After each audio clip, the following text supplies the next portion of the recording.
এই তো আইফোনটা রেখে দিলাম, এবার যাই। এই ওরা আসছে আসছে, মুখ বেঁধে নেই।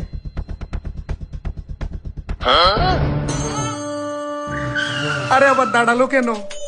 আইফোন ভাই নামেন তো। আই হাই, আশেপাশে কেউ নাই তো? সত্যি আইফোন?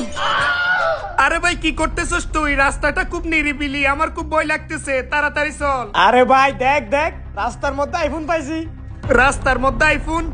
আরে ভাই আমার মনে হচ্ছে কেউ রাস্তার মধ্যে ফাঁদ পেতে বসে আছে আমাদেরকে ডাকাতি করার জন্য। আরে ভাই তুই এত ভয় পাস কেন? সব সময় ভয় পাস তুই। দেখ না কত সুন্দর আইফোন, মনে হয় রাস্তা দিয়ে যাওয়ার সময় কারো পকেট থেকে পড়ে গেছে। ও ভাই বুঝতে পারছি, এই আইফোন তুই রাখ, তাও একটু তাড়াতাড়ি চল, আমার কাছে এতগুলা টাকা, তাই বই করতেছে। আরে ভাই দাঁড়া না, কোনোদিন তো আইফোন দেখি নাই, একটু চালাই দেখি। এই আয় আয় আয়, তাড়াতাড়ি আয়। চল বন্ধু, একদম চুপ, আরে কোনো ভাই কথা বলবি না। এ ভাই কথা বললে আপনারা তোকে মেরে ফেলবো। এ ভাই ছাড়েন। চল চল, আমাদের সাথে চল। এ ভাই কোথায় নিয়ে যাচ্ছে না? একটা কথা বললে কিন্তু শেষ করে দিব। আয় আয়। কই ওরা এখনো আসতেছে না কেন? আয় আয়, তাড়াতাড়ি আয়। চল চল চল, উঠ বন্ধু উঠ, তাড়াতাড়ি উঠ।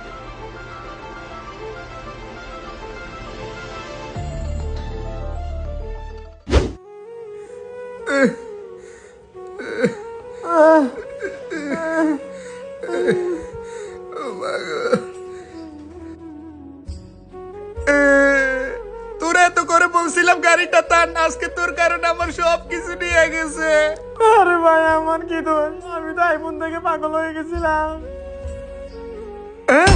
ব্যাগে তো অফিসের 1,40,00,000 টাকা ছিল। আরে বাবা, এত রাতে কি না গেলে হয় না?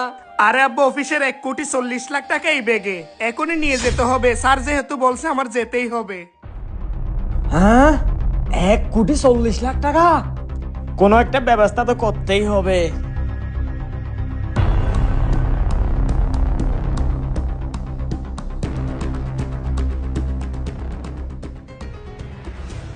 বাবা আমার কেমন জানি লাগতেছে, ইদানিং দেশের যে অবস্থা, কোন কারাপি চুরি